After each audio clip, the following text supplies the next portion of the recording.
안녕하세요. 예, 반갑습니다. 우리 해커스 경영 아카데미 입문종합반 끝났고 이제 봄 기본 종합반 하는데 제가 항상 스타트를 끊거든요. 예. 과목이 그렇다 보니까 그래서 우리 중급 회계와 관련된 내용 잠깐 오리엔테이션 하고 시작할게요. 자, 일단 우리 과목 소개를 잠깐만 드릴게요. 우리 시험에는 1차 시험에 회계학이라고 시험 문제가 출제됩니다. 회계사든 세무사든. 그래서 시험에는 우리가 회계 원리를 배웠지만 회계 원리는 이제 앞으로 시험에 나올 과목들을 배우게 될 그냥 기초 과목이죠. 그래서 결국 우리 구구단을 배운 거예요. 이제 나중에 수학을 배우기 위해서. 그래서 여러분들 지금도 만약에 내가 복식부기의 원리 그리고 화폐의 시간 가치 감가상각비의 회계 처리 그 다음에 현재 가치의 개념 요걸 잘 모르신다면 회계 원리 그 부분만 복습 동영상 좀 들으시고 오시는 게 좋아요. 알겠죠? 그 다음에 이제 실제 시험에는 우리 회계 원리에서 시험 문제가 나오는 게 아니라 우리 회계사 시험은 일단 과목이 한두 과목이 아니죠. 회계학이 중급 회계도 시험 문제 나오고 고급 회계도 시험 문제 나오고 제가 회계 원리 때 얘기했나요? 정부 회계도 시험 문제 나와요. 그래서 정부 회계 이렇게 시험 문제 나옵니다. 그리고 이것만 나오는 게 아니라 제 과목만 있는 건 아니에요. 이런 것들을 우리 외부 정보 이용자를 위한 회계라서 재무회계라고 하죠. 근데 내부 정보 이용자를 위한 회계인 원가 관리 회계도 시험 문제 나와요. 이건 제 과목이 아니니까 그때 OT 때 들으면 되는데 일단 출제 비중만 잠깐만 말씀드릴게요. 우리 중급 회계하고 고급 회계하고 나누는 기준은 그냥 한 개 기업의 일반적인 회계 처리, 한 개 기업에서 재무제표 만드는 회계 처리를 배우는 게 중급 회계. 그러니까 회계 원리도 그거 배운 거죠. 그걸 조금 심화돼서 배우는 거야. 특수 회계까지 합쳐서. 그래서 이거는 한 개 기업의 일반적인 회계 처리 말하는 거고요. 고급 회계는 한 기업이 뭐 내용이 중급 회계에 비해서 어려워서 고급 회계가 아니라 미국에서 대학에서 수업 커리큘럼을 만들 때 그냥 과목 이름을 고급 회계라고 만든 거예요. 그래서 한 개 기업이 다른 기업의 주식을 취득해서 합병을 하는 경우도 있고요. 그 다음에 주식을 좀 많이 취득한 경우도 있고 주식을 적당히 취득한 경우도 있어. 그래서 두 개 기업 이상의 특수한 회계 처리. 이것을 배우는 게 고급 회계입니다. 좀 주제가 달라요. 그 다음에 이제 정부 회계는 2007년도에 지방자치단체 회계에서 여러분들 지방자치단체라는 것은 서울시 제외한 경기도 이런 것들 말하는 거야. 뭐 부산시 이런 데서 원래 단식부기로 가계부처럼 장부를 기장했거든. 근데 복식부기를 도입했어. 그리고 2009년도에 국가회계에서 우리 기획재정부에서 그 복식부기를 도입했어요. 그래서 회계사 시험에는 2013년도부터 5문제가 1차 시험에만 출제가 됩니다. 그리고 회계사에 감사도 받아야 돼요. 아시겠죠? 좋죠? 우리 지금 일거리가 자꾸 늘어나는 거거든. 그래서 2007년도에 저랑 같이 근무하던 모모 회계사가 금감원에 파견을 가서 요거와 관련된 지금 전문 일을 하고 있어요. 알겠죠? 그러니까 회계사가 어떤 한 분야만 잘하면 먹고 사는 데는 진짜 없어요. 그분은 이제 국가회계 전문가가 된 거지. 그래서 어쨌든 요것도 여러분들 실무에서 해야 되기 때문에 이거 1차 시험에 출제가 됩니다.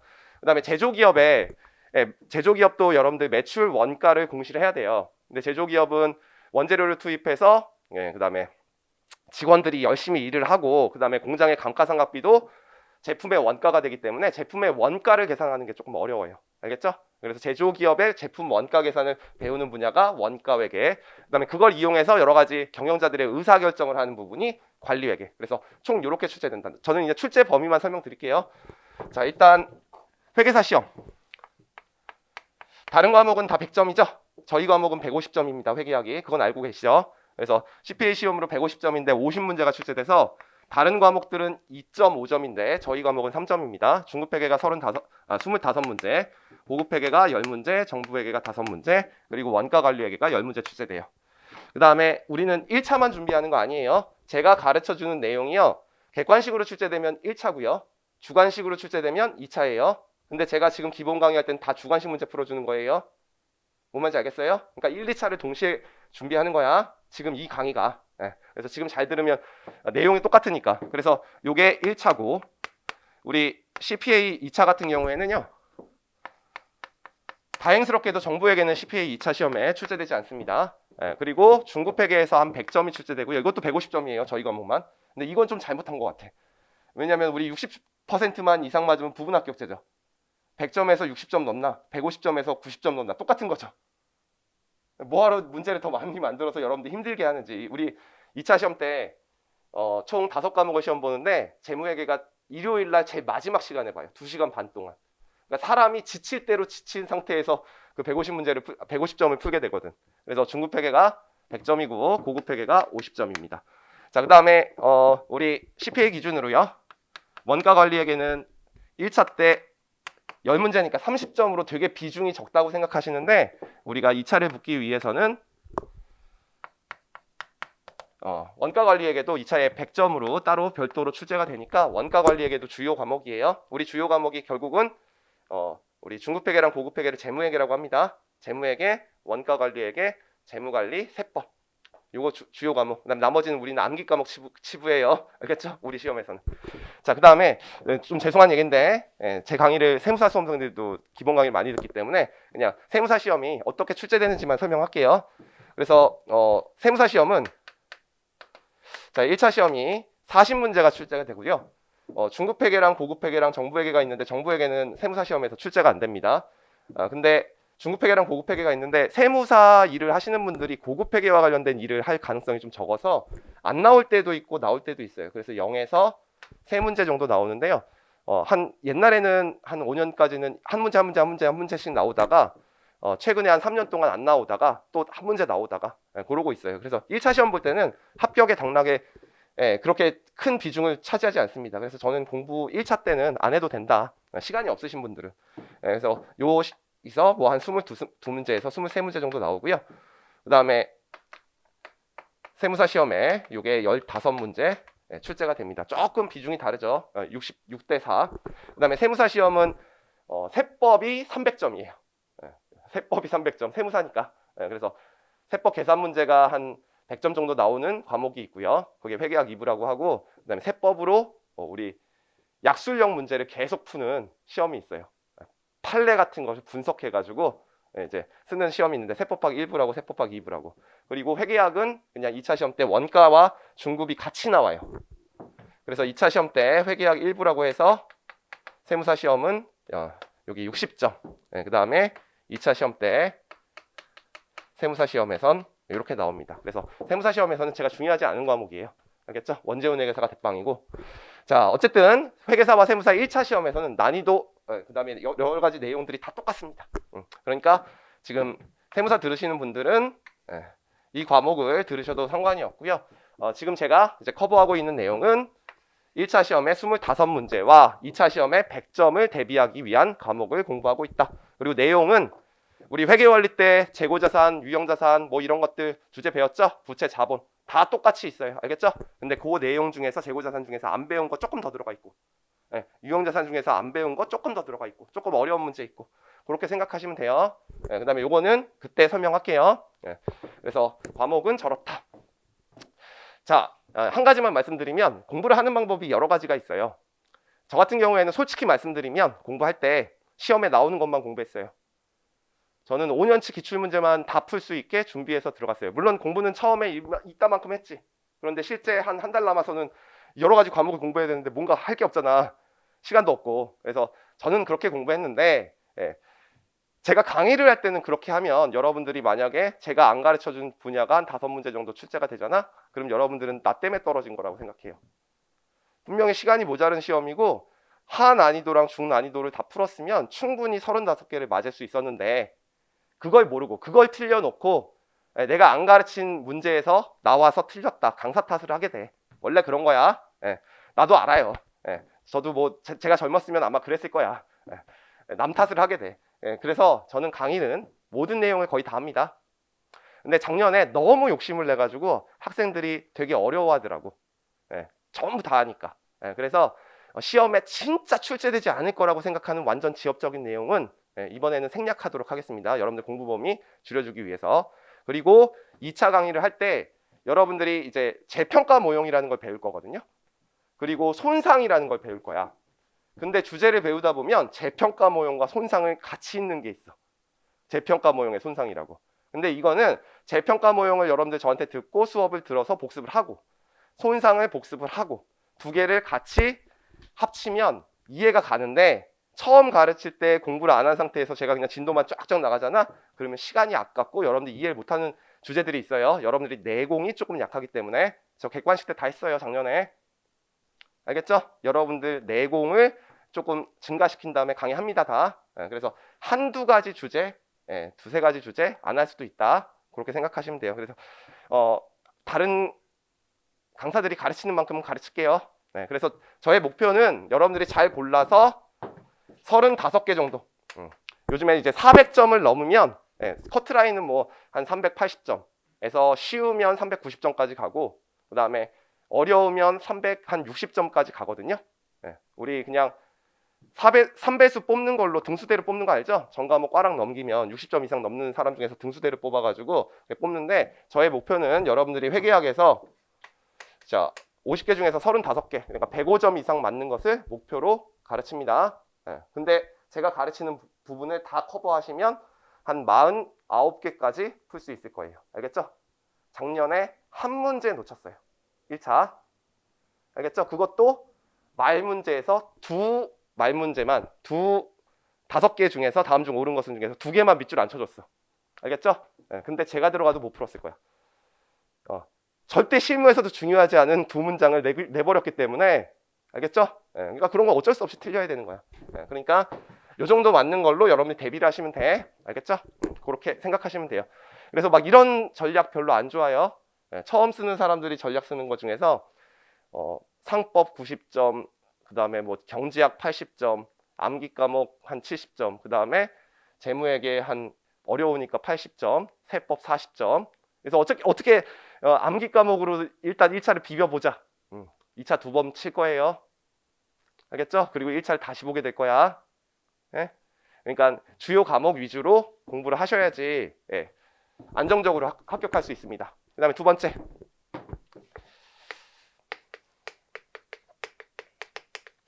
소개 안 할게요. 자, 공인회계사 김원종입니다. 열심히 할게요. 자, 그 다음에 세 번째. 공부 방법.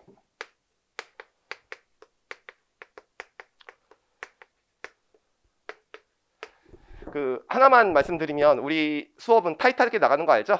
제가 뭐 진도만 계속 나갈 수밖에 없으니까 여러분들이 웬만하면 결석과 지각은 하지 말아 주셨으면 합니다. 다음 수업 들을 때 힘들고, 여러분들 또 집에 가서 복습 동영상 들어야 되고 힘들잖아요. 그래서 결석과 지각하지 마시고. 그다음에 두 번째, 자 이제는 가져오셔야 돼요. 우리 전쟁에 나가는데 우리의 총은 계산기입니다. 그래서 계산기 지참하시고, 아직도 안 사신 분들 있으면 카시오 14자리 웬만하면 사세요. 알겠죠? 그러니까 소리도 안 나고, 그 다음에 실무에서는 14자리 이상의 기업들을 여러분들이 감사하게 되기 때문에 이걸 사시는 게 좋아요. 요즘하고 다른 것 같은데 이거 좀 바뀌었죠. 검은색으로 바뀌었죠.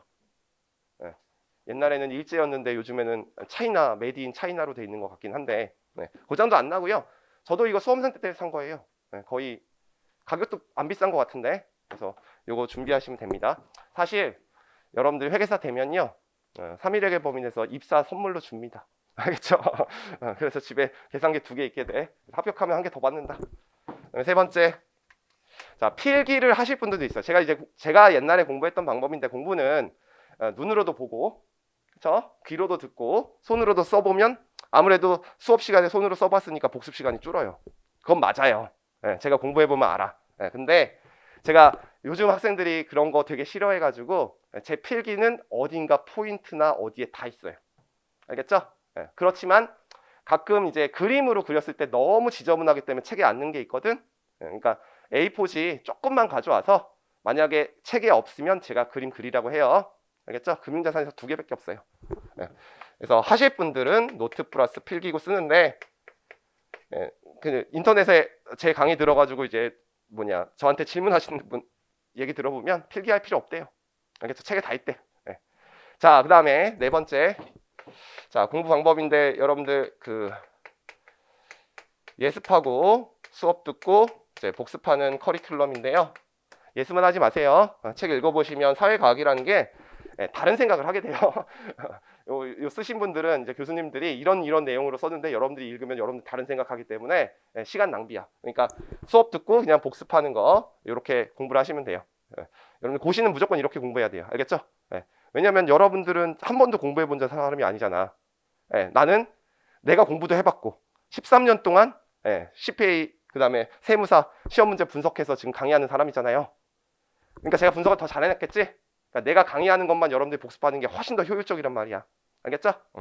그러니까 수업 듣고 복습하는데 복습을 하실 때 조금 이제 문제가 되는 게 제가 회계월 때도 말씀드렸지만 여러분들이 수업을 듣고 그날 복습을 하면요 복습 시간이 되게 줄어요. 근데 수업을 듣고 몰아서 일요일이나 토요일 날 한가할 때 복습을 하잖아. 복습이 밀리잖아. 그러면 복습 시간이 현저하게 늘어나요.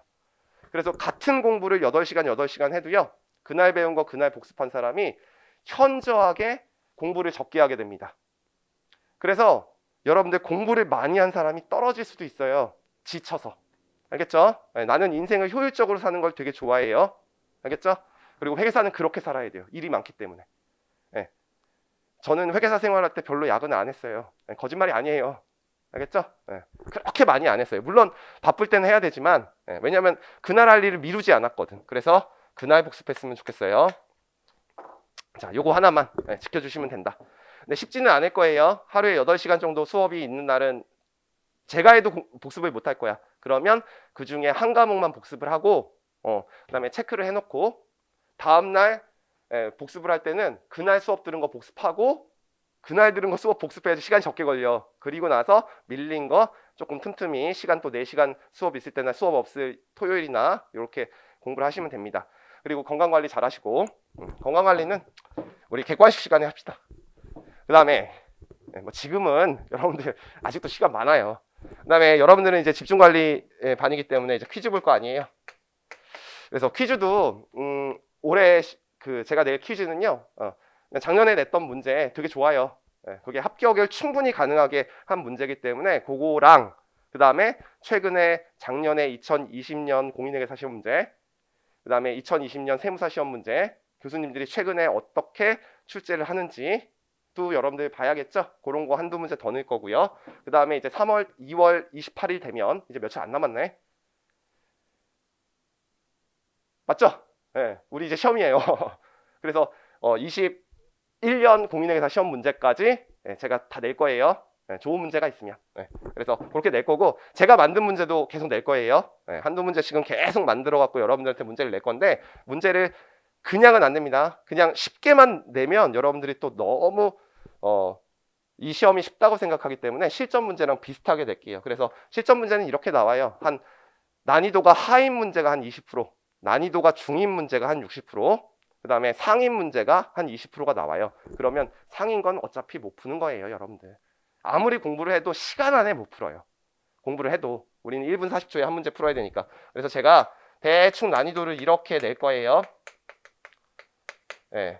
하나, 3개, 하나. 알겠죠? 그럼 여러분들은 10분 안에 이걸 풀어야 되잖아요. 그러면 이렇게 해서 4개를 꾸준히 맞겠다.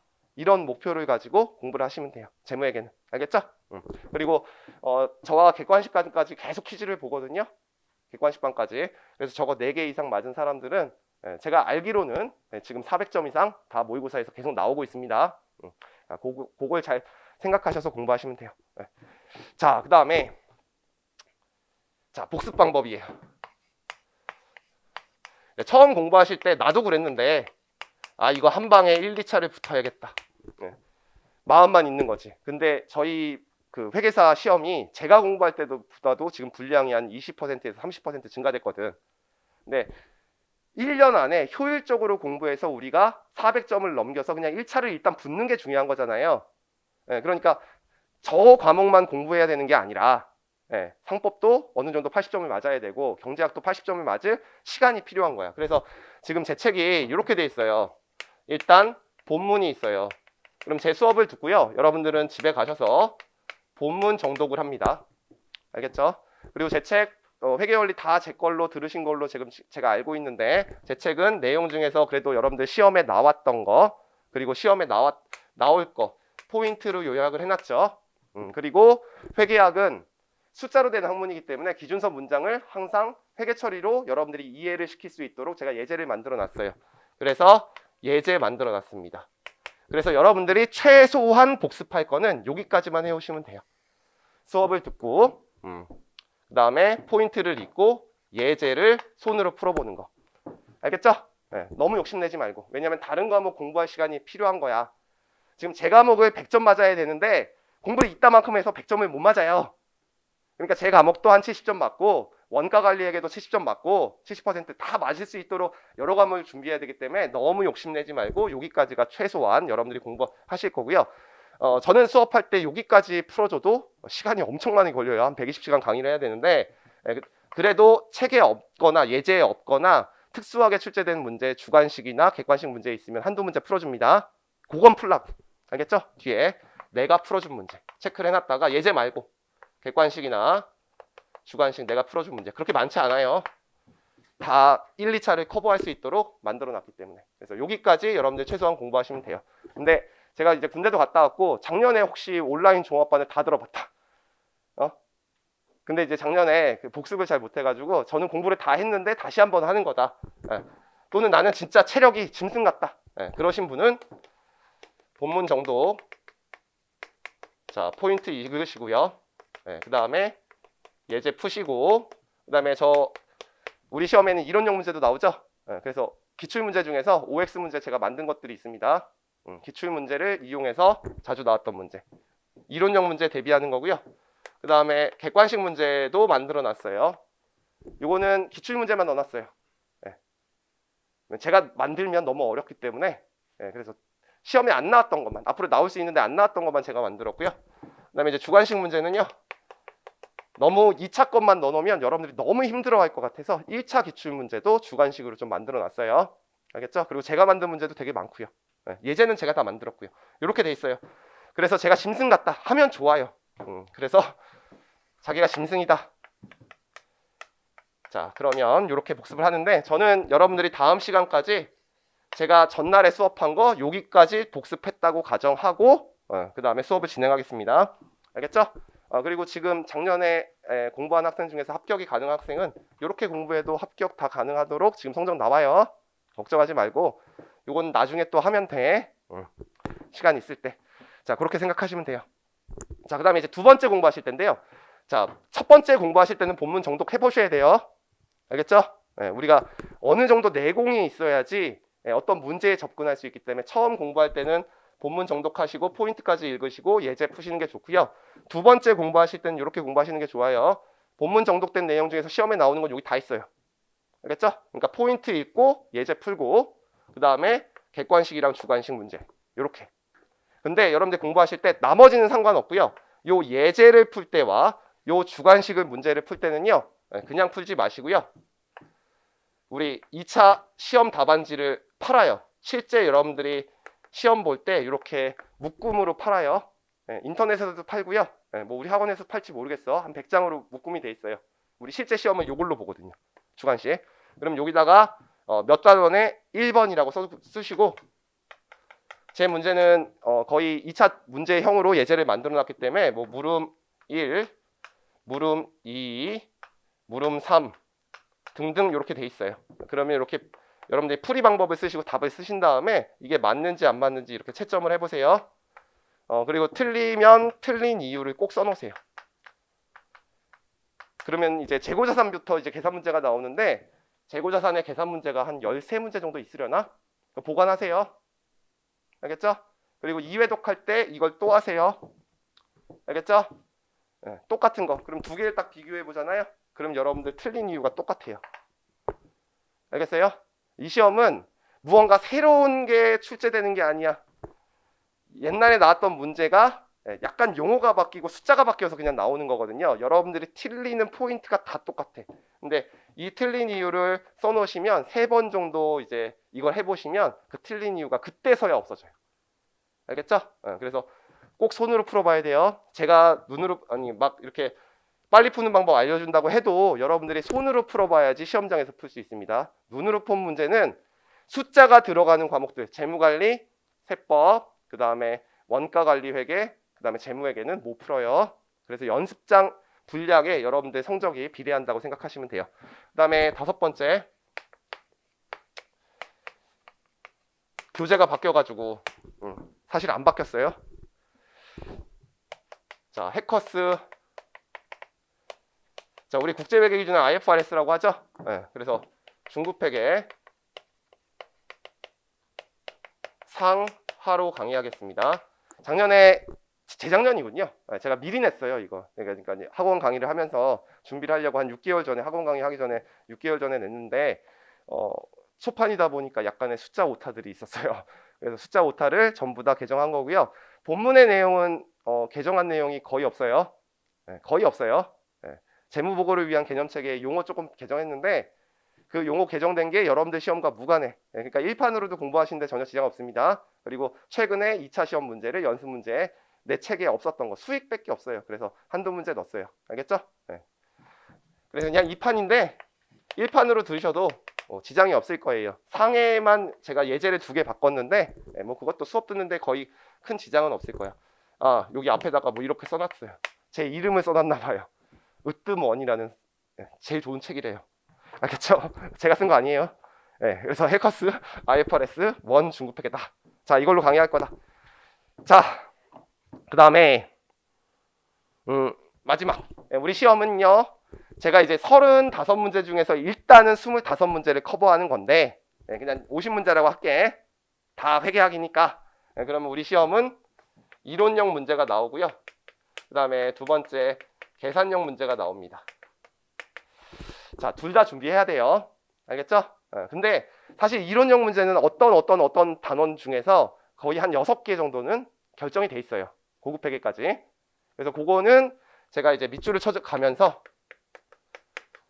자, 이게 어떻게 꼬아 나오는까지 다 설명합니다. 제 수업 들어보셔서 아시겠지만. 그래서 수업만 열심히 들으셔도 다는 맞는다고 제가 말을 못 하겠어요. 이론형 문제가 사실 더 어려워요. 진짜 어렵게 내면 파생상품 같은 거 2019년도에 나온 문제는 제가 30분을 고민한 문제도 있어요.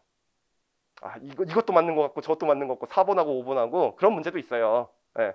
그러니까 이걸 모든 걸 다 맞춘다고 생각하시지 마시고 시험에 나왔던 것 중에서 제가 가르친 것만 맞으면 한 8, 90% 맞을 거예요. 걱정하지 마시고 이렇게 강의를 할 거고 계산형 문제는 제가 일단 이론 요약을 합니다. 그래서 필기해 준다는 거죠. 예. 그리고 예제를 통해서 회계 처리라는 것을 가르쳐 줄 거예요. 분계 회계 처리 아시죠? 근데 이제 어떤 문제는 회계 처리를 해서 문제를 풀면 시간이 너무 많이 걸리는 문제들이 있어요. 우리 시험은 1분 36초밖에 안 걸리기 때문에 안 주어지기 때문에 그래서 우리가 스킬을 조금 써야 돼요. 근데 저는 이제 옛날에 강의할 때는 이거 객관식 시간에 보여줬거든요. 기본 강의 때는 안 보여주고 기본 강의 때는 튼튼히 회계 처리를 해보는 사람이 나중에 빨리 붙기 때문에 제가 회계 처리 위주로 강의를 했었는데 지금은 이제 그렇게 하면은 먹고 살기가 힘들어. 그래서 나도 샤프하다는 걸 보여줘야 되거든. 저는 중요하다고 생각은 안 하는데 그림으로 풀어줄 때도 있고요. 산식으로 풀어줄 때도 있고 저랑 공부했지만 제품보증 충당부채 그 다음에 대손충당금 그 다음에 무이자부 어음의 할인 다 계산기로 그냥 풀었죠. 제가 설명 다 한 다음에 결국은 맨 마지막에 여러분들한테 계산기로만 풀게 가르쳐 주잖아요. 그래서 계산기로도 풀 수 있고요. 뭐 기타 여러 가지 방법이 있어요. 그 다음에 T계정으로도 풀 수 있고 여러 가지 분계를 안 하고 푸는 방법들이 있습니다. 그래서 이것들도 다 설명을 해줄 거예요. 왜 설명을 해주냐면 객관식 시간에 한 번만 들으면 여러분들이 이해를 못 하더라고요. 그래서 내 객관식을 또 듣더라고. 인터넷으로. 그래서 기본 강의 때 한 번 들어놓고 객관식 때 또 들으면 그래도 빨리 푸는 방법도 알게 되니까. 근데 이제 중요한 거는 한 2010년도부터요. IFRS로 출제가 됐었는데 한 2015년, 16년까지는 우리가 요 스킬로 풀 수 있는 문제들이 저 25문제에서 35문제, 고급 회계까지라 스킬을 쓸 수 있으니까 35문제 중에서 한 반 이상은 스킬로 풀 수 있었어요. 근데 2017년도부터 출제 경향이 바뀌고 있어요. 그때부터 회계사를 뽑아놨더니 분계를 못하는 회계사들이 많다는 거지. 그래서 회계학을 조금 어렵게 출제해달라고 교수님들이 막 상의를 했대. 그러면서 실제로 1, 2차 시험에 이걸 쓸 수 있는 게 별로 없어요. 알겠어요?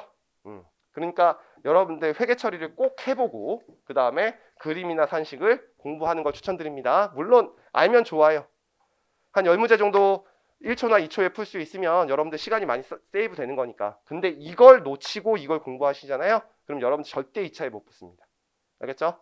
그리고 회계 처리 2차 시험에 한 30점 정도 항상 출제가 되니까 그것도 못 풀고 이론형 문제, 약술형 문제 못 풀면 계산형 문제 단답형으로 90점 맞아서 다 맞아야 되는데 그거 어떻게 다 맞아요?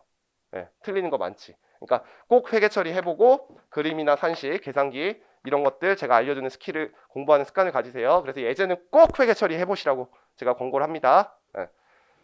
제가 그냥 농담처럼 하는 얘기인데 이것만 공부하면 여러분들 일주일 가면 회계 처리 공부하면 일주일보다 하루 더 간다 그랬죠? 알겠죠? 어차피 다 까먹기는 하지만 그러니까 회계 처리 꼭 해보시는 습관을 가지시기 바래요. 자, OT는 여기까지 하겠습니다. 여러분들 이제부터 진짜 수험 기간이고요. 중급 회계가 옛날에 비해서 그렇게 쉽지가 않아요. 여러분들이 한 4년이나 5년 전에서만 공부했었더라도 해도 금융자산 기준서가 그렇게 어렵지 않을 텐데 최근에 한 3년 전에 기준이 개정돼서 금융자산도 기준이 생각보다는 어렵고 그 다음에 리스도 옛날에는 쉬웠는데 리스 기준서도 개정돼서 어려워졌고 자, 오늘 배울 재무보고를 위한 개념체계도 2019년도에 개정됐는데 한 2015년 이후에 기준이 개정된 거 옛날에 기준을 쓰지 않은 거는 진짜 번역이 제가 읽어봐도 소련 말이에요. 제가 이 책을 쓰는데 재무보고를 위한 개념체계를 개정 전에 걸로 이미 다 써놓고 재무보고를 위한 개념체계가 다 써놓으니까 개정이 됐대. 그래서 다시 썼어. 처음부터. 이제 학원 강의 안 해야겠다는 생각이 드는 거야. 철학적인 얘기가 막 들어가는데 이걸 어떻게 애들한테 설명할까? 그런 감이 저한테 막 오는 거야. 수익기준서를 읽어봤는데 50번을 읽어도 모르는 내용이 많은 거예요. 제가 기준서를 얼마나 많이 읽어봤겠습니까? 회계사 할 때도 많이 읽어봤고 그 다음에 강의할 때도 저는 기준서 위주로 공부를 한 다음에 여러분들한테 가르쳐줘요. 항상 기준에 충실한 강의를. 근데 저도 어렵다는 거지. 그래서 이 내용이 그렇게 쉽지가 않아요. 알겠죠? 그래서 마음을 좀 굳게 먹고 저 중급회계랑 처음에 재무관리 하는데 두 과목이 조금 어려운 과목이니까 여러분들 마음을 굳게 먹고 공부하시기 바래요. 자, 이제 수업 시작하겠습니다. 자, 1-2페이지 할 차례죠.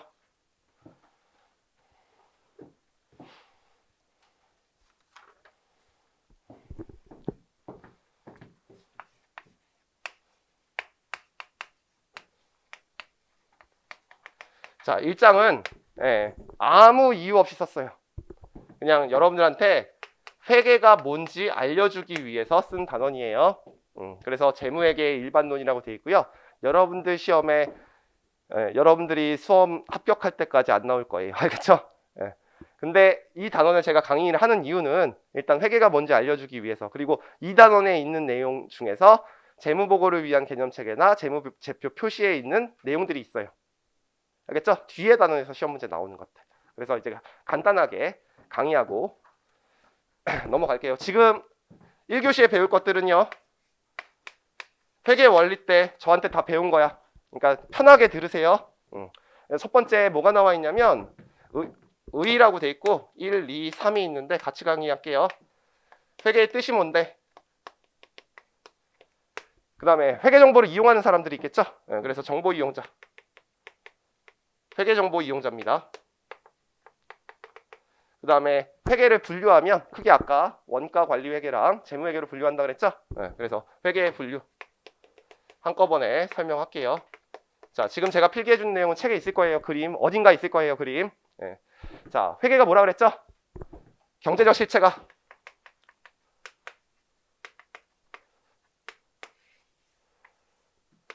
정보를 제공하는 거죠. 그러니까 우리 투자 의사결정을 하는 정보 이용자에게 주주나 채권자가 투자 의사결정을 할 때 그 사람들을 우리가 정보 이용자라고 합니다. 그 사람들한테 정보를 제공하는 거. 근데 어떤 정보예요? 투자 의사결정에 유용한 정보를 제공하는 것을 우리가 회계라고 했습니다. 됐죠? 근데 이제 이 정보 이용자들은 정보에 대한 접근 권한이 그렇게 강하지 않기 때문에 표준화되고 객관적인 양식으로 보여주는 거죠. 그것을 우리가 뭐라고 하는 거예요? 재무제표라고 하고 요 한 개 기업의 재무제표를 만드는 회계 처리를 배우시는 게 중급회계 분야입니다. 알겠죠? 이게 두 개 기업으로 바뀌면 이제 고급회계에서 배우는 거고. 자, 경제적 실체라는 말은 되게 어려운 말이에요. 그쵸? 그래서 우리 재무회계에서는요, 그냥 기업이 재무제표를 만든다. 이렇게 생각하시면 돼요. 재무회계는 다 기업이다. 그래서 여러분들과 저랑 공부하는 것은 그냥 기업이라고 한정 지으면 돼요. 근데 이제 만약에 기업은 영리법인이잖아요. 비영리법인도 재무제표를 만듭니다. 제가 비영리 법인 중에서 하나의 감사를 하고 있거든요. 회계 감사를 한다는 게 아니라 직급이 그 비영리법인의 감사직을 내가 하고 있다고. 비상근으로. 그래서 내일 거기 이제 재무제표 도장찍으로 가져야 되거든, 이사회에. 그러면 이 비영리법인도 재무제표 만들어야 되거든요. 그것을 뭐라고 해요? 비영리회계라고 합니다. 그 다음에 우리나라 국가나 지방자치단체 회계, 정부도 정보 이용자에게 유용한 정보를 제공하기 위해서 재무제표 만듭니다. 그것을 정부회계라고 합니다. 근데 우리는 저랑 배우실 때 기업에 한정된 내용을 배울 거야. 그 다음에 이제 우리가 정보 이용자에게 유용한 정보를 제공하는 거니까 이 정보 이용자는 되게 많겠죠. 주주, 채권자, 그 다음에 대여자, 그 다음에 종업원, 그 다음에 공공기관, 그 다음에 국가, 정부, 이런 사람들이 되게 많을 거예요. 그래서 이 정보 이용자로 회계를 분류합니다. 그래서 회계를 분류하면 크게, 자, 외부 정보 이용자를 위한 회계가 있어요. 자, 이 회계를 우리가 뭐라고 부르냐면 재무회계라고 불러요. 뭐라고 부른다고요? 재무회계. 그래서 제가 가르치는 분야 중급회계, 고급회계가 재무회계 분야예요. 그 다음에 내부 정보 이용자를 위한 회계가 있어요. 경영자는 내가 재무제표를 왜 봐야 되냐면 내년도에 이 사업부에 얼마를 투자할까 예산을 짜고, 그 다음에 계획을 하고, 그 다음에 돈을 벌었어. 그럼 직원들한테 월급도 주고 여러 가지 성과평가를 하고, 그 다음에 추가적으로 신규 사업에 투자할 것인가, 내가 돈을 얼마나 갖고 있는 것인가 의사결정하기 위해서 재무제표를 보게 됩니다. 그래서 내부 정보 이용자를 위한 회계를 우리가 관리회계라고 해요. 제가 가르치는 분야는 아니겠지만. 됐죠? 그때 이 외부 정보 이용자를요, 예전에는 주주나 채권자라고 했어요. 근데 지금은 용어가 좀 바뀌었어. 투자자, 대여자, 그리고 기타 채권자였는데 작년에 또 바꿨네. 그 밖의 채권자로.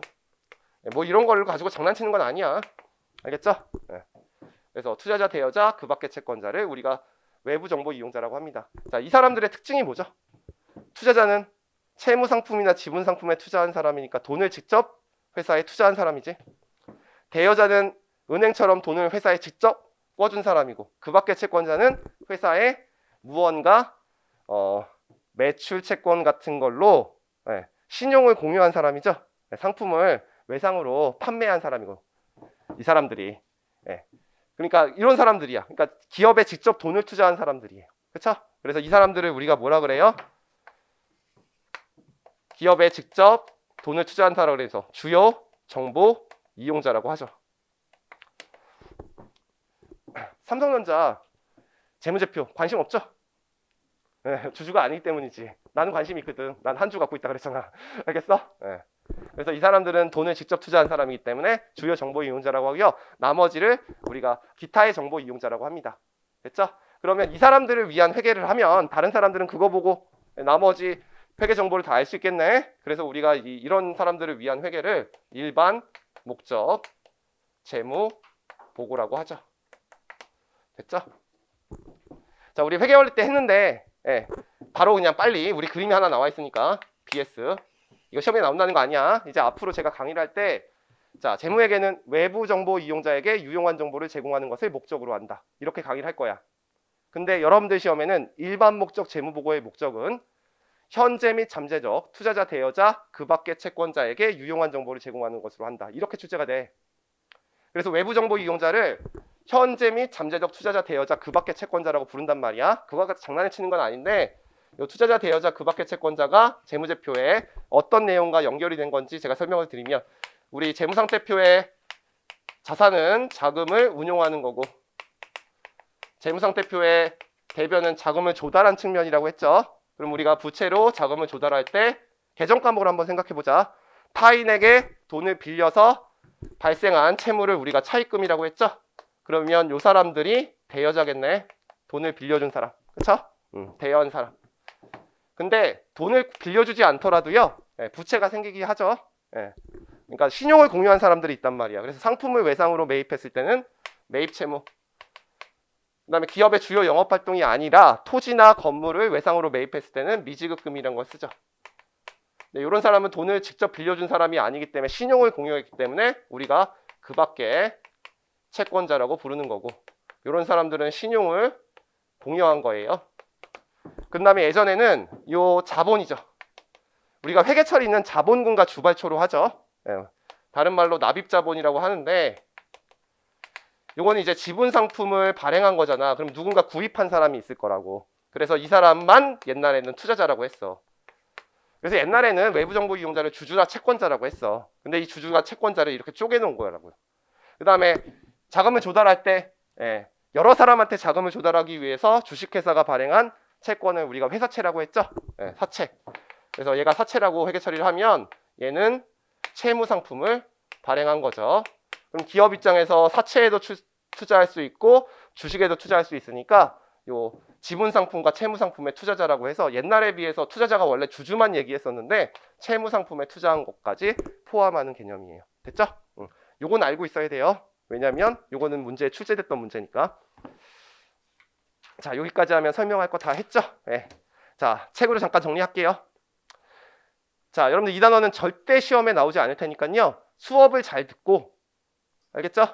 내일 퀴즈 보는 거 문제 맞을 수 있으면 평생 공부 안 해도 돼. 한 번만 들으면 그냥 무조건 다 맞을 거야.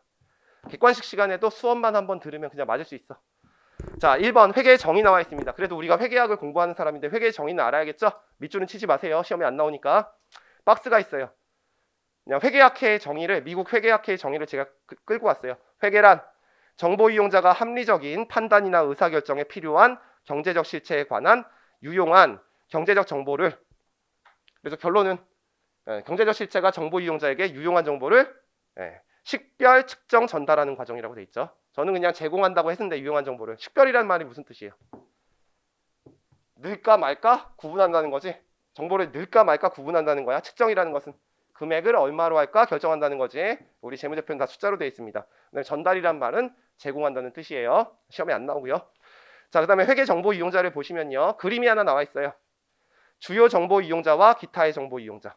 우리는 주요 정보 이용자만 알면 돼. 돈을 직접 투자한 사람. 이 사람들이죠.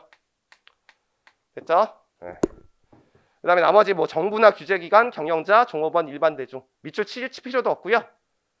제가 그냥 말로만 설명할 거야. 그냥 심심할 때 읽어보시면 졸리실 거야. 자, 1번은 별표 쳐놓고 1번은 재무보고를 위한 개념체계에 똑같은 문장이 있어요. 그리고 실제 출제됐던 문장이야. 자, 현재 및 잠재적 투자자는 양가로 1번에 동그라미 1번 현재 및 잠재적 투자자는 지분 상품 및 채무 상품의 매수, 보유, 매도 등에 관한 현재 또는 미래의 투자 의사결정에 유용한 위험과 수익률에 관한 도움을 주는 회계 정보를 필요로 한다. 그래서 지금 뭘 배운 거죠? 요 사람이죠. 다 배운 게 아니라 요 사람만. 요 사람은 사채에 투자한 사람을 채무 상품에 투자했다 그랬고 지분 상품에 투자한 사람들을 우리가 투자자라고 했죠. 근데 이 사람들이 이제 재무제표를 보고 결정해야겠지. 주식을 살까? 기업의 이익이 오르고 있으면 주식을 계속 보유할까? 기업의 이익이 떨어질 것 같으면 주식을 빨리 팔아야겠죠? 매도할까? 확인하는 거고. 채무 상품에 투자한 사람은 원금과 이자를 받을 수 있는지를 평가하기 위해서 보겠죠. 그 다음에 두 번째 볼게. 현재 및 잠재적 대여자. 그 밖에 채권자 말고 현재 및 잠재적 대여자. 뭐 한 사람이라고 했어? 대여. 그래서 그 뒤에 대여의 의사결정을 하기 위해서. 그 다음에 그 밖에 채권자. 기타 형태의 신용 제공. 요거죠. 이 두 사람을 말하는 거지. 됐죠? 이제 읽히죠? 이 문장이 원래 안 읽히는 문장이란 말이야. 처음 보는 사람들은. 그래서 이 사람들은 왜 재무상태표랑 포괄손익계산서 보는 거야? 원금과 이자 받을 수 있는지 확인하기 위해서. 그래서 원금 및 이자의 상환 능력을 평가하는데 도움을 주는 회계 정보를 필요로 한다. 그래서 이 사람들은 직접 돈을 투자한 사람들이기 때문에 우리가 주요 정보 이용자라고 합니다. 자, 그 다음에 양가로 2번 정부의 규제기관이 있습니다. 밑줄 치지도 말고 읽지도 않은 시험에도 안 나와. 얘네들은 왜 회계 정보를 봐요? 여러분들 이제 세법 입문에서 법인세 배웠어요? 기업은 법인세를 납부하죠? 그럼 법인세 어떻게 낸대? 우리가 만든 재무제표로 법인세를 낸대? 아니면 세무조정한대? 세무조정해서 과세소득으로 바꿔서 세금 낸다고 그랬지? 그럼 재무제표 필요하겠네? 우린 간접법 쓰잖아. 직접법이 아니라. 네. 그것 때문이죠. 세금 걷기 위해서예요. 자, 한 장 넘겨볼게요. 경영자예요. 자, 경영자는 왜 보는 거죠? 아까 말씀드렸죠. 계획, 통제, 의사결정하기 위해서. 알겠죠? 네, 내 자금을 주주나 채권자로부터 받았으니까 그걸 가지고 사업을 확장하기 위해서 의사결정을 해야 돼. 그래서 이런 사업부, 저런 사업부에 애가 있으면은 그 재무제표를 보고 계획 의사결정 통제하기 위해서, 이건 내가 설명 안 할게. 왜냐면 원가 관리회계 시간에 첫 번째 시간에 강영태 선생님이 얘기하실 거예요. 그 다음에 네 번째 종업원이야. 종업원은 재무상태표와 포괄손익계산서 왜 만든대? 왜 볼까? 아니 기업이 망해가는데 다닐 거예요? 아니죠? 그래서 이직이나 퇴직을 결정하기 위해서. 두 번째, 우리 1년마다 요즘에는 연봉제잖아. 저희 때는 연봉제가 아니었어.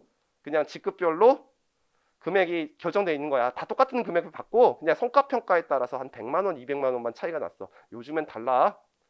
요즘에는 차장님보다 과장님이 돈을 더 버는 직장인들이 되게 많아. 계속 S만 받아왔으면 과장님이 C만 받아온 차장님보다 훨씬 더 월급을 많이 받아요. 알겠죠? 그러니까 여러분들이 열심히 일하면 돈을 많이 버는 거죠. 그럼 급여 협상할 때 재무상태표가 잘 나왔어. 포괄손익계산서라. 그럼 돈 많이 달라 그러겠지? 최근에 막 신문에 뜨던데 이런 기업이 있고 이런 기업이 있는데 이런 기업은 400% 성과급을 줬는데 우리 기업은 왜 200% 줬냐? 회장님한테 직접 편지 썼다 그러던데. 재무제표 보고 말한 거죠? 이번에 연도에 돈 잘 벌었다고. 실제로 둘 다 잘 벌었거든. 이해 가죠? 이제 종업원. 편지 보내지 마세요. 알겠죠? 잘려. 나 같으면 안 하겠다. 자, 그래서 그런 얘기다. 자, 일반 대중. 자, 일반 대중 볼 필요도 없어요. 저 같은 사람이죠? 저는 강의하기 위해서 봅니다. 그래서 옛날에 삼성전자 처음에 시가총액이 60조일 때부터 강의를 했는데 어저께 499조였어. 와, 진짜 6배가 됐네. 13년 만에. 그래서 우리나라 기업들이 이렇게 커가는 게 저는 진짜 좋아요. 자, 그렇기 위해서 보고, 아니면은 뭐 이제 통계청 같은 데서는 우리나라의 기업들이 당기순이익을 얼마 벌었는지 그런 통계자료 만들기 위해서 보는 거죠. 여러분들은 관심도 없을 거고. 그러니까 중요한 거 아니에요. 그래서 1번 빼고 다 잊어버리시면 돼요. 됐죠? 근데 그 밑에 파란색 글씨 있죠. 기업 실체의 직접적 호는 간접적으로 자금을 투자한 현재 및 잠재적 투자자, 대여자와 그 밖의 채권자를 회계정보의 주요 정보 이용자로 간주한다. 그래서 이들을 위한 정보를 제공하는 것이 일반적이다. 그래야지 다른 사람들도 공통된 수요로 재무제표를 이용할 수 있다. 그래서 그걸 뭐라고 한다? 일반 목적 재무보고라고 한다. 자, 요거 일반 목적의 반대말이 뭐예요? 특수 목적. 그러면 만약에 국가에서 이러이러한 정보를 만들어 주세요. 그러면 그거는 특수 목적 재무 보고서가 되는 거야. 그건 우리랑 관련 없는 거지. 세금 납부하기 위해서 뭐뭐뭐만 알려주세요. 그렇게 할 수가 있어요. 그다음에 회계 분류야. 우리 회계 분류는 어떻게 한다 그랬죠? 정보 이용자로 한다 그랬어요. 그래서 외부 정보 이용자를 위한 회계를 재무회계, 내부 정보 이용자를 위한 회계를 관리회계라고 합니다. 어차피 관리회계 시간에도 배울 거예요. 그리고 우리 시험에 안 나와. 그러니까 그 내용을 그냥 쫙 하고 읽어보시면 돼. 5페이지까지. 근데 읽으면 이게 만연체로 되어 있으니까 여러분 잘 안 읽히죠? 하나만 밑줄 쳐놓자. 재무회계, 양가로 1번 재무회계 파란색 글씨잖아. 자, 재무회계는 다수의 회계정보 이용자들을 위한 것이기 때문에 일반 목적 재무보고라고 한다. 그래서 이거 그대로 나와 있죠. 자, 한 장 넘겨보시면 그 만연체를 제가 표로 만들어 놨어요. 그래서 정 찜찜하시면 표만 아시면 돼. 정 찜찜하시면 시험에 안 나와요. 자, 12년 동안 안 나온다 그랬는데 모든 책에 있긴 있어. 자, 재무회계 그냥 볼게. 외부 정보 이용자의 경제적 의사결정을 의사결정에 유용한 정보를 제공한다. 정보 이용자가 외부 정보 이용자예요. 근데 우리 기준서는 이렇게 말하죠. 현재 및 잠재적 투자자, 대여자와 그 밖의 채권자.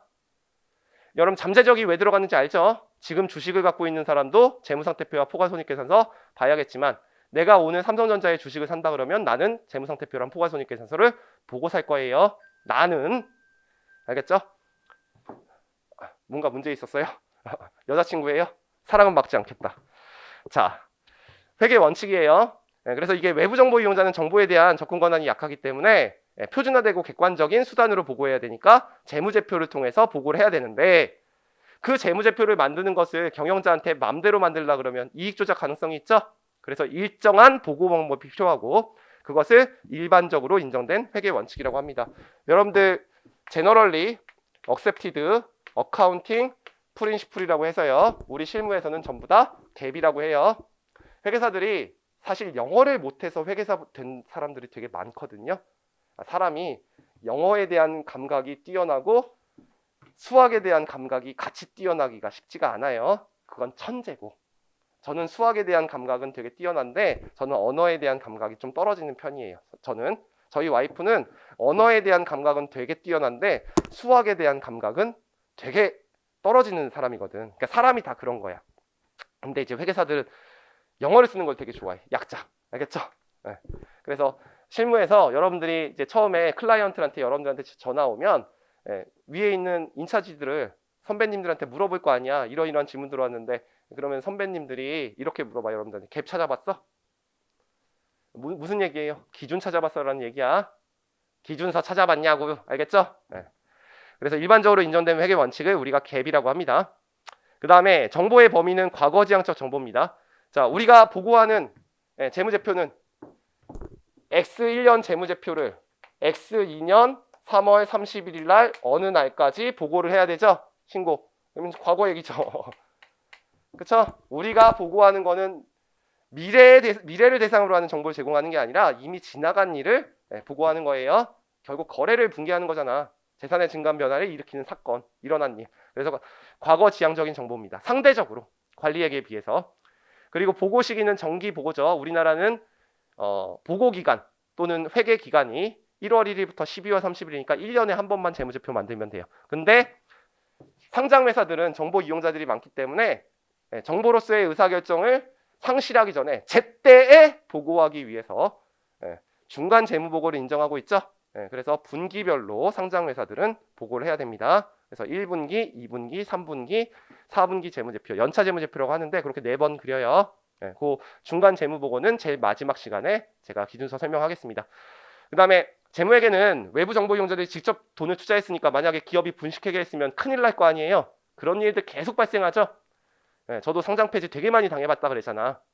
그래서 주식회사 등 외부 감사에 의한 법률에 의해서 꼭 보고하는 법적 강제력이 있어요. 그래서 회사는 3월 31일까지 꼭 재무제표를 공시해야 돼. 그 공시하는 사이트를 우리가 금감원 전자공시 시스템에다가 공시를 하게 돼요. 거기에는 꼭 뭐가 첨부돼야 되는 거야. 재무제표 앞에 감사보고서 알겠어? 그 한 장 갖다가 우리가 돈을 버는 거라고. 딱 한 장이야, 한 장. 적정하게 표시되어 있습니다. 그게 뭐 삼성전자 같은 경우에는 몇십억 되는 거고, 그다음에 작은 기업 같은 경우에는 3천만 원 정도 되는 거고. 알겠죠? 3일회계 법인의 최소 감사피가 옛날에 3천만 원이었는데 지금 얼마인지 모르겠다. 그 이하는 안 해요. 자, 관리회계입니다. 관리회계는 내부 정보 이용자의 의사결정에 유용한 정보를 제공하는 건데 가장 대표적인 사람이 경영자야. 내가 안 써놨네. 가장 대표적인 사람이 경영자다. 그래서 여러분들이 강경태 교수님 수업을 들을 때, 관리회계 수업을 들을 때는 내가 사장이라고 생각하고 수업 듣는 게 제일 좋아요.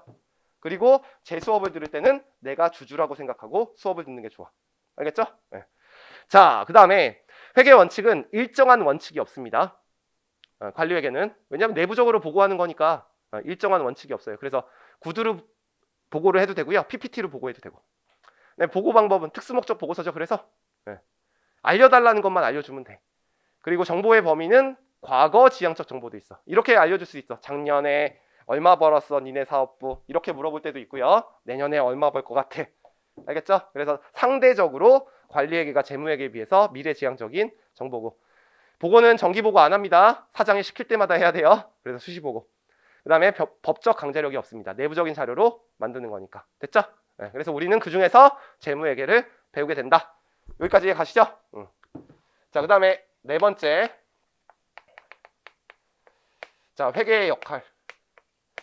자, 우리 시험이 우리 회계원리 때 말씀드렸지만 2011년도부터 IFRS가 도입됐다 그랬어요. 근데 잘 하는 회사들은 2009년도부터 조기 도입이 가능하도록 만들어 놨다 그랬지. 조금 이따가 설명하겠지만. 그래서 우리 시험은요. 2011년부터 IFRS로 감사해야 되지만 그 전에 공부를 여러분들이 해야 될 거 아니야. 그래서 2010년도부터 회계사랑 세무사 시험에 IFRS로 출제됐어요. 알겠죠? 제가 딱 데뷔한 날짜야. 2010년 1월 6일. 전 아직도 기억나. 시즌이었는데 3일회계 법인에 사표를 던져가지고 엄청 혼났지.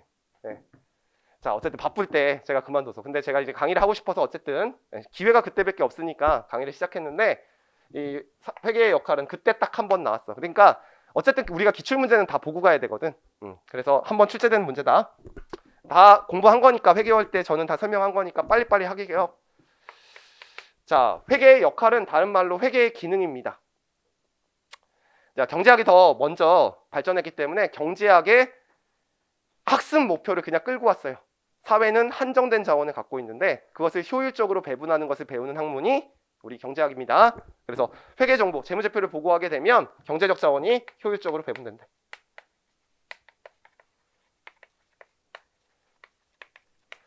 오늘 아침에 지하철에서 내가 처음 강의했을 때랑 지금 강의했을 때 우리나라에서 돈을 제일 잘 버는 기업들을 1번부터 10번까지 만들어 놨어. 내가 처음 강의했을 때. 와, 산업이 변했더라고. 내가 처음 강의했을 때 1위부터 10위까지 시가총액이, 물론 삼성전자는 있었거든. 그때 하이닉스가 없었어. 그때 뭐 현대차 있었고 기아차 있었고 국민은행 있었고 SK텔레콤 이런 기업들이 있었는데 이제 성장산업으로 바뀌어서 1위부터 10위까지 봤더니 1위, 2위 삼성전자, 그 다음에 두 번째 전기차, 기아차, 현대차, 그 다음에 LG화학이 3등이야. 자부심을 갖고 있어요. 내가 감사했을 때 13위였는데 지금 3등 됐어. 알겠어? 그 다음에 바이오 기업이 2개 들어왔더라고. 셀트리온하고 삼성바이오로직스가. 우리나라 산업이 성장산업으로 바뀐 거죠. 어쨌든 그러면 여러분들이 주식에 투자할 때는 어떻게 투자하겠어? 포괄손익계산서랑 재무상태표 보고, 특히 포괄손익계산서에 돈을 많이 버는 기업부터, 사회적 자원은 한정돼 있으니까 돈을 투자하겠죠. 물론 몰빵을 치면 안 돼요. 알겠죠? 삼성전자도 어떻게 될지 모르지. 반도체 산업이 또 죽을 수도 있는 거고. 그래서 사회적으로 한정된 자원이 포괄손익계산서를 보면 기업이 돈을 많이 버는 기업부터 투자가 될 테니까 사회적 자원이 효율적으로 배분될 거예요. 이거 이해 가시죠? 그래서 기업 외부의 자원이 효율적으로 배분됩니다. 지금 이거 뭐 배우는 거냐면 재무제표를 잘 공시하면 회계가 어떤 역할을 하는지 가르쳐주는 거야. 그 다음에 두 번째, 그러면 돈을 누가 받아요? 경영자가 받죠? 그럼 삼성전자의 경영자는 이제 판단을 하는 거지. 반도체 사업에 돈을 투자할 것인지, 아니면 스마트폰 사업에 돈을 투자할 것인지, 백색가전에 돈을 투자할 것인지. 다 무시하시면 안 돼요. 돈을 반도체에서 또 돈을 여러 가지 많이 번다고 해서 반도체에 몰빵 치면 안 돼. 왜냐하면 반도체도 사이클이 있거든. 반도체의 사이클이 올라갈 때는 또 스마트폰의 사이클이 죽고요. 반도체가 돈을 못 벌 때는 스마트폰이 또 돈을 벌어. 그리고 백색가전은 안정적으로 계속 돈을 벌고. 그러니까 적당히 배분해서 돈을 투자해야 돼요. 그러니까 기업은 사업부별로도 포괄손익계산서랑 재무상태표가 있습니다. 그걸 가지고 내가 가진 돈을 보다 효율적으로 돈을 많이 버는 사업부에 투자를 조금 많이 하겠네. 그래서 재무상태표를 잘 표시하면 기업의 내부 자원도 효율적으로 배분이 됩니다. 그 다음에 이제 정부도요. 정부도 돈을 써야 돼요. 그럼 돈을 쓰려면 여러분들한테 소득세 걷고 기업한테 법인세를 걷겠죠. 그래서 법인세를 예측해서 그걸 가지고 여러분들한테 지금 올해 같은 경우에는 엄청나게 많이 재정정책을 써야 되죠. 힘드니까. 경기가 안 좋잖아요. 그래서 정부도 재무상태표랑 포괄손익계산서를 본 다음에 법인세를 세수를 확보한 다음에 그것을 어떻게 재정정책으로 쓸 것인지, 효율적으로 쓸 것인지 여러분들 확인을 하게 됩니다. 그래서 재무상태표를 보시면 외부의 자원, 내부의 자원, 그 다음에 정부가 경제적 자원을 효율적으로 배분되는데 도움을 줍니다. 됐죠? 이렇게 하고 넘어갈게요. 여러분들 시험은 다음 중 회계의 기능이 아닌 것은, 이렇게 출제가 됐었어. 2010년도에. 기능이 아닌 것은, 역할과 기능이 똑같지 않다는 거 모르는 거 내 잘못이 아니에요. 알았어요. 친절한 강사. 기능 써줄게. 자, 그때 뭐라고 돼 있었냐면 회계 정보는 기업 경제적 실체 간의 자원 이동에는 영향을 미치지 않지만, 경제적 실체 간, 기업과 기업이니까 그건 외부라는 거지.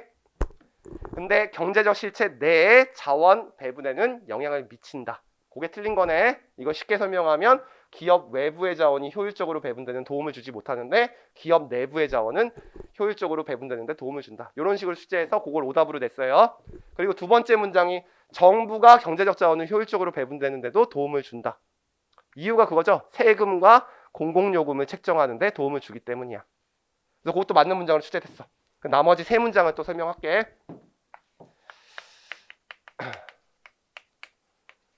이 문장은 더 이상 안 나와요. 근데 여러분들 이제 객관식 문제집에 모두 다 있으니까 그거 빨리 풀고 넘어가라고 지금 설명하는 거야. 모든 사람이 다 공부하니까. 자, 요거는 기억해놔야 돼. 왜냐면 작년까지는 재무보고를 위한 개념책에 요 용어가 없었는데 지금은 용어가 있으니까 지금 들어놓으면 그때 책 읽을 때 빨리 읽을 수 있어요. 수탁 책임에 관한 보고 기능. 자, 빨리 할게요.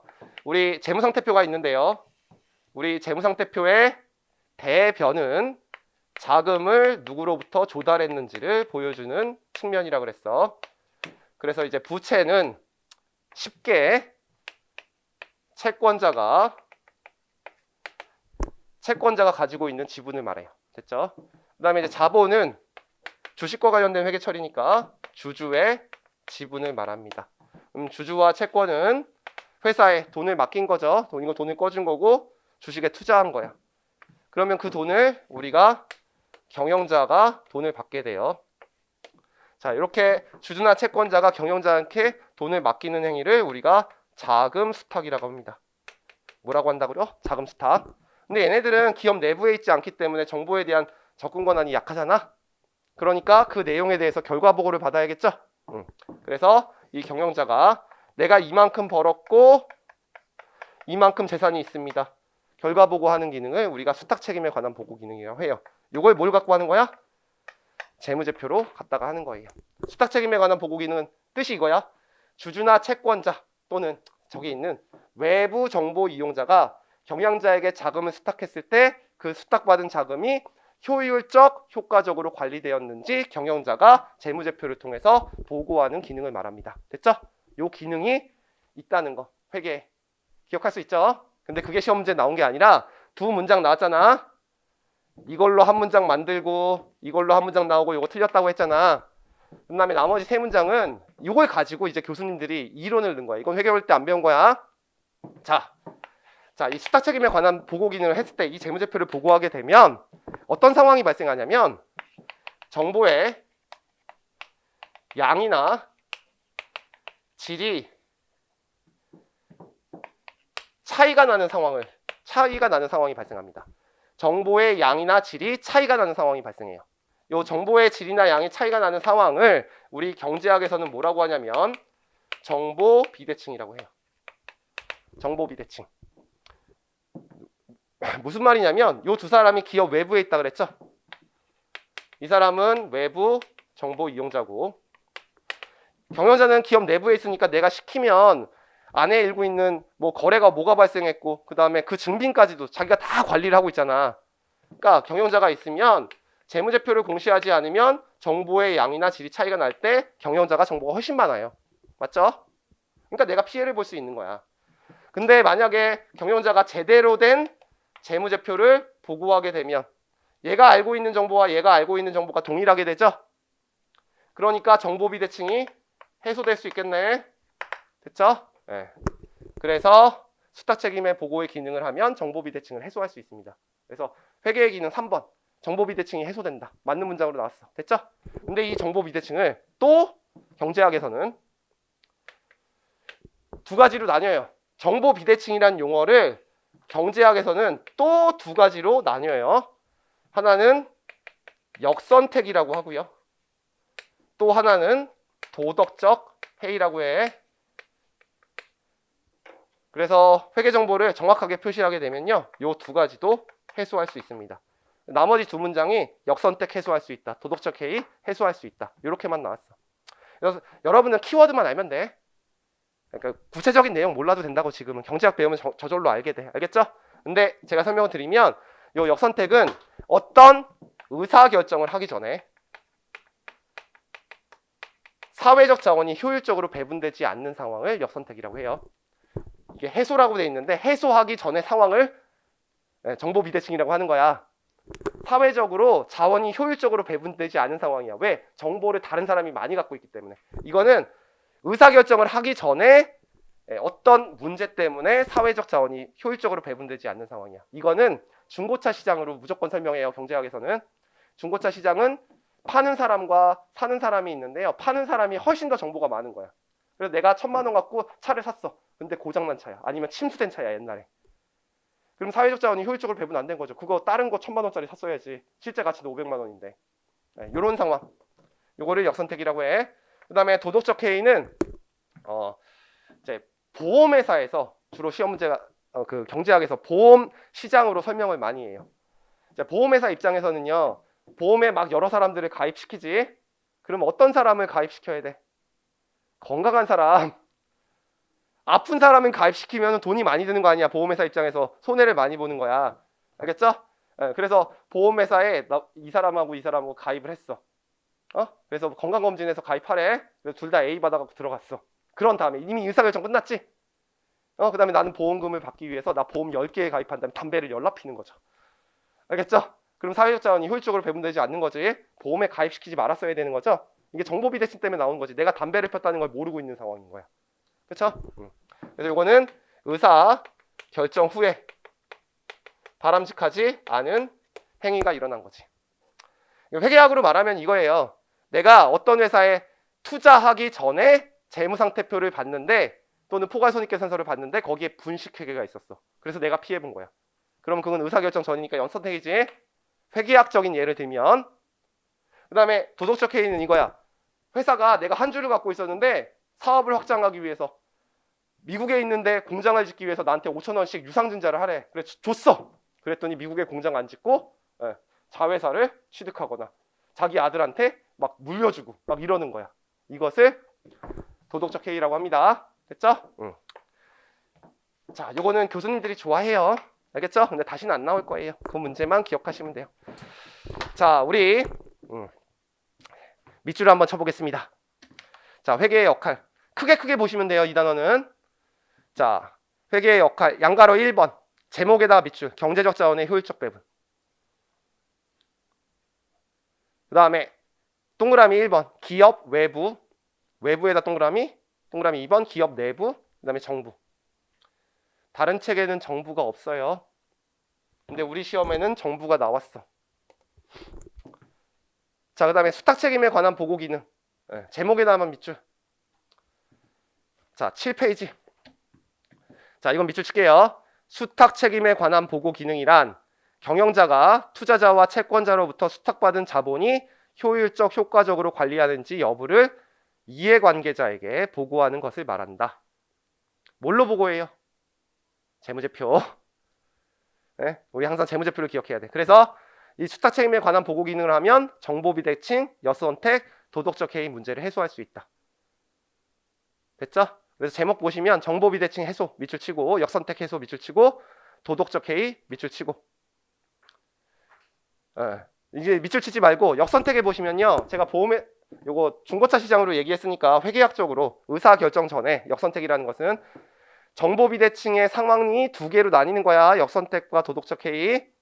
의사결정 전에 정보비대칭 때문에 사회적으로 자원이 불균형하게 발생하는 상황을 우리가 역선택이라고 하는데, 그 제일 마지막에 예를 들어 한 기업의 주식을 투자하기 전에 기업이 분식회계를 통해서 이익을 부풀린 경우가 역선택의 가장 대표적인 예고, 그걸 막기 위해서 주식회사 외부감사에 의한 법률에 의해서 여러분들을 회계사로 만드는 겁니다. 알겠어요? 자, 그 다음에 도덕적 해이. 자, 예를 들어 기업의 사업자금을 조달하기 위해 유상증자 전환사채 발행으로 자금을 확보한 후에 경영자가 사익 추구를 위한 자금으로 사용한 경우를 들 수 있다. 여러분들 이게 최근까지 있었어요. 막 한 2003년도에 코스닥 기업들이 러시아의 원유를 개발한다고 유상증자 막 한 다음에 그 회사들 다 감자하고 망하고. 알겠어요? 네. 그래서 그냥 제가 웃자고 하는 얘기인데, 여러분들이 상장회사 감사를 하는데 코스피 기업을 한다. 그러면 좀 힘들겠지만 배우는 게 많을 거야. 코스닥 기업을 한 3개 정도 한다. 퇴사를 준비하세요. 스트레스 받을 거야. 알겠어요? 네. 자, 양가로 3번 볼게. 사회적 통제의 합리화. 네. 세금과 공공요금의 책정. 자, 이거 설명 안 했나요? 네. 자, 세 번째 기능이 있는데,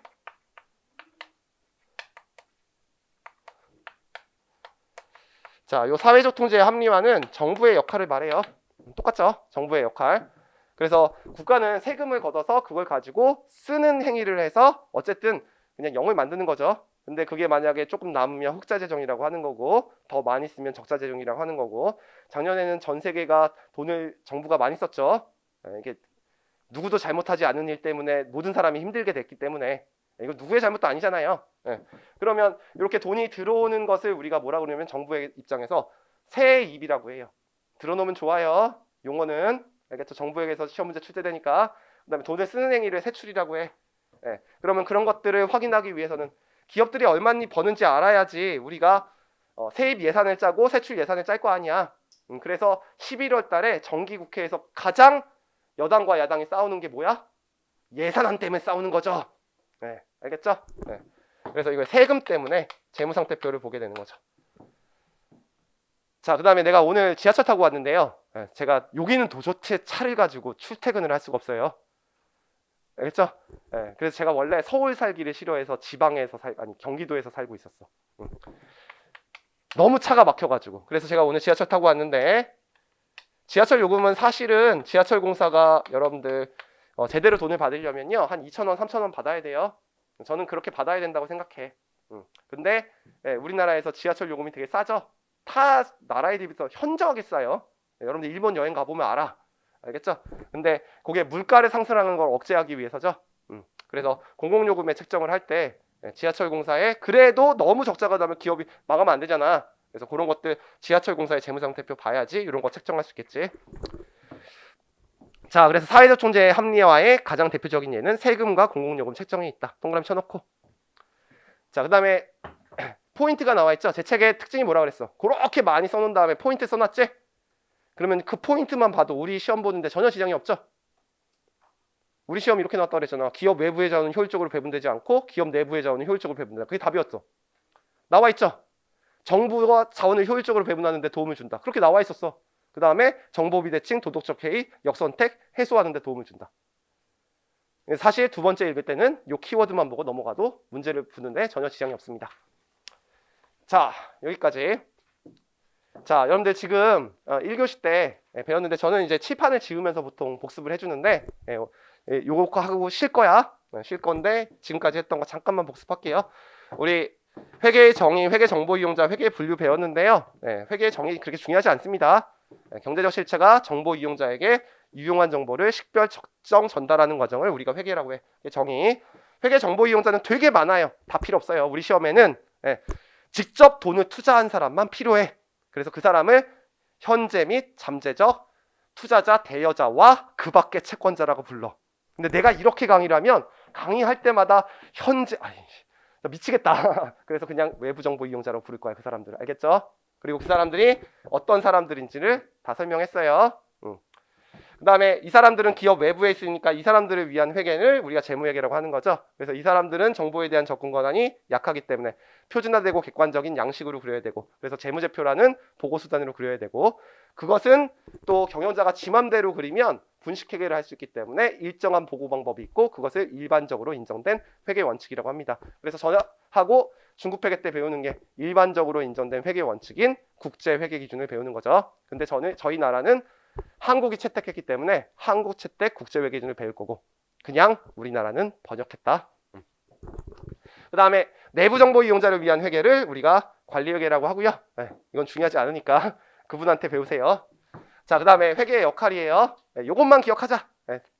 5개 키워드. 우리 사회학자원은 한정돼 있는데 재무상태표란 포괄손익계산서를 정보 이용자들에게 잘 공시하면 자원이 효율적으로 배분되는 데 도움을 준다. 경제적 자원의 효율적 배분. 근데 기업 외부뿐만이 아니라 기업 내부, 정부 모두 자원이 효율적으로 배분되는 데 도움을 줄 거예요. 알겠죠? 자, 그래서 이걸 뭐라고 하냐면 경제적 실체간. 경제적 실체가 뭔지 아세요? 가계, 기업, 정부를 말해요. 알겠죠? 그러니까 기업 외부라는 거야. 이거는 경제적 실체 내라고 추정됐어. 알겠죠? 그럼 기업 아니라는 거지.